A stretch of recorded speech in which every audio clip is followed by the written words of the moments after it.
Greetings, Japan fans. In today's show, we're going to talk about disagreements.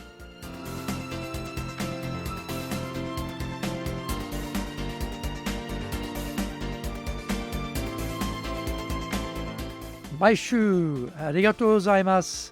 And welcome back to the 11th year of the Leadership Japan series. I'm your host in Tokyo, Dr. Greg Story, Dale Carnegie Tokyo franchise owner, president of Dale Carnegie Tokyo Training, and the 3-time best-selling author of Japan Sales Mastery, which is Zaegyo in Japanese, Japan Business Mastery, and Japan Presentations Mastery, or in Japanese, Anata mo Prezen no Tachiden. My other books include Stop Wasting Money on Training, which in Japanese is Training de Okane o Muri ni suru no wa yamimashou. And my just released new book is Japan Leadership Mastery, and all are available on Amazon. This podcast brings insights, examples, and experience about leading in Japan. Trust me, it is different here. Don't forget to subscribe and share this podcast with your family, friends, and colleagues. We're not being sponsored by Libsyn, but we value your privacy, which is why we have our podcast hosted by Libsyn. Unlike many other hosting organizations, Libsyn have a strict policy that does not allow access to your private information by anyone. Here is our daily podcast lineup on Apple Podcasts. Mondays, the Cutting Edge Japan Business Show podcast. Tuesday, the Presentation Japan series. Every second Tuesday, the Business Tatsujin no Oshie Show. Wednesdays, the Sales Japan series. Thursdays, the Leadership Japan series. And every second Thursday, the Business Pro Podcaster Show. Fridays, the Japan Business Mastery Show podcast. Saturdays, Japan's top business interviews. Before we get going, today's handy Japanese phrase is chotto matete. Chotto matete. Well, actually, last episode we did wait a minute, which was chotto mate. Chotto mate. This week, we're saying wait here. Right now, we are. Wait here for a moment, please. Don't move. Wait here. Stay here. Wait here. And to say that, we say chotto matete. Chotto matete. Chotto matete. Don't move, stay here, wait here, I'm coming back, wait here, chotto matete, chotto matete, chotto matete. This is episode number 582. And today we are talking about leading people through disagreements in Japan.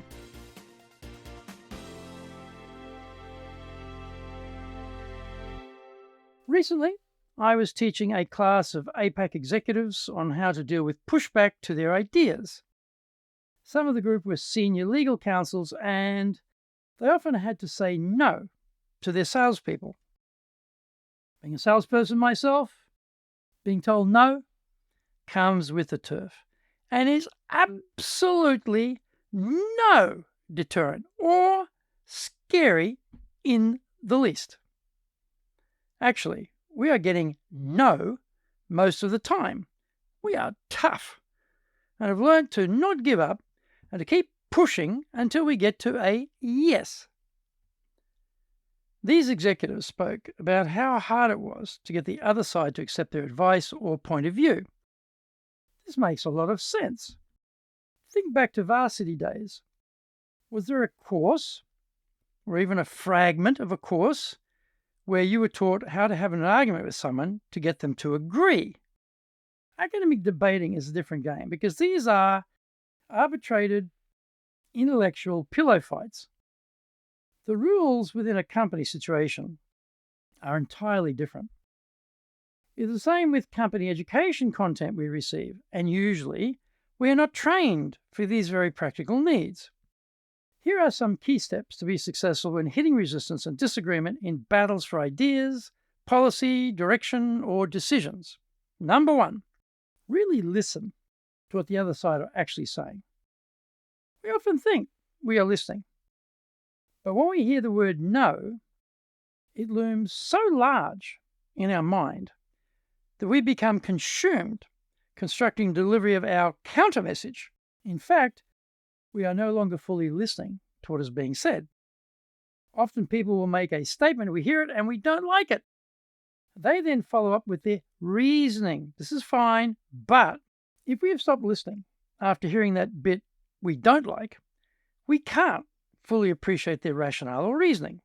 Number 2, before we blurt out our no to their idea or proposal, we need to pause and think. We can do this a couple of ways. We can just remain silent and think before we speak. This can be a little tricky because when the counterparty doesn't get an immediate response, they go in harder and start adding more information to their explanation. Another more socially acceptable way is to use a cushion. This is what we place between their statement and our answer. It is a short sentence which neither agrees nor disagrees with what they are saying. Making this anodyne statement buys us valuable thinking time. Even 5 or 6 seconds can make a very big difference to the quality of what comes out of our mouth. The distance between ear and mouth can sometimes be too close, and we say something we regret because we haven't formed the response well enough yet due to feeling pressured to say something.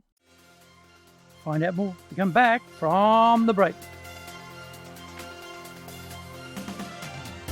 Today's show is brought to you by our public courses, but we also do custom in-house programs.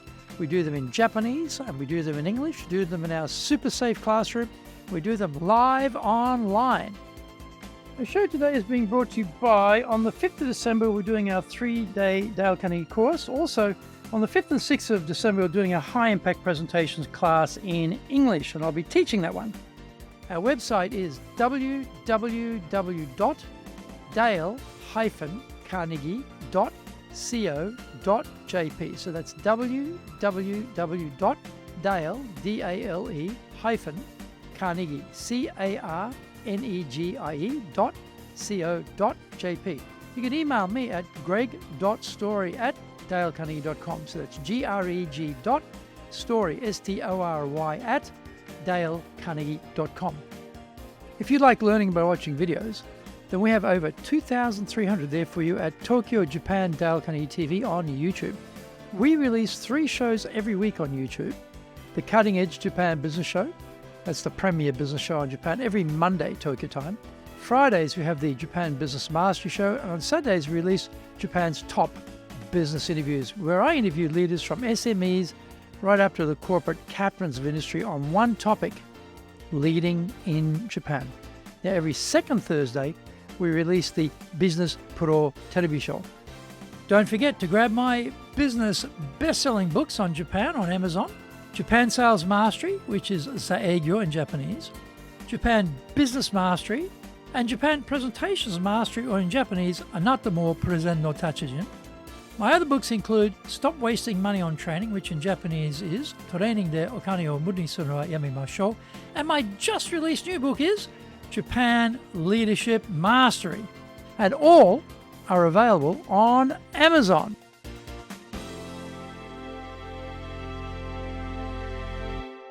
Welcome back.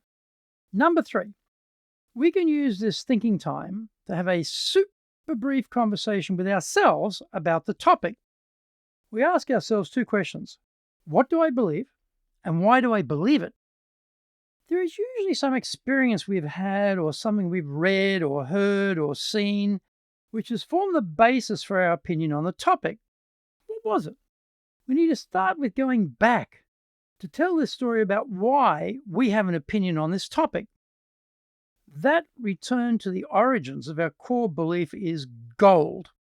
When we recall that origin story, we have the structure to provide our answer. Number 4, we tell our story. It doesn't have to be a long story, but we start with what happened. Who was there? Where was it? When did it happen? And what happened to bring us up to this point of belief on the topic. This technique reminds me of Japanese grammar. In Japanese, the verb comes at the end of the sentence, and it determines positive or negative, past tense, present tense, or future tense. We cannot interrupt the speaker until they get to the end of their sentence because we don't actually know where they're going with this idea. In English, because the verb is in the middle of the sentence, the listener can anticipate our conclusion and jump in, cut us off, or finish our sentence for us. Can't do that in Japanese. By telling our story, We can pack it with background and context. The listener can disagree with our conclusions, but they can't disagree with the background or our experiences. Given the knowledge of the same conditions or background or context, it is highly likely the listener will reach the same conclusion we came to, based on the same construct. If we tell the story well, they will have already leapt ahead of us. When we tell them our idea, it is likely they will agree with it because that is what they thought too. By holding our punchline to the very end, they can't easily interrupt us or cut us off. They have to hear us out. Even if they decide to persist in their disagreement with us, they now have a very clear understanding of why we think the way we do. Using these 4 steps, we can persuade others to follow our ideas and be guaranteed that we will be heard and understood. In the worst scenario, even if they decide to beg to differ anyway, at least they fully understand why we have our beliefs.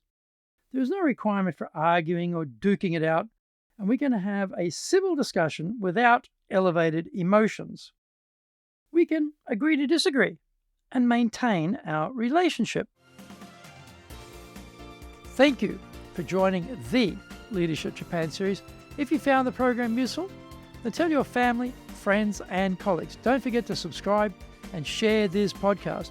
You can contact me at greg.story@dalecarnegie.com. Our website is www.dale-carnegie.co.jp. Until the next episode, take what you thought valuable, put it into action, because idea application is what makes winners winners. So be one of them. Remember, I'm in your corner, your go-to guy for soft skills training in Tokyo, committed to your success here in Nippon.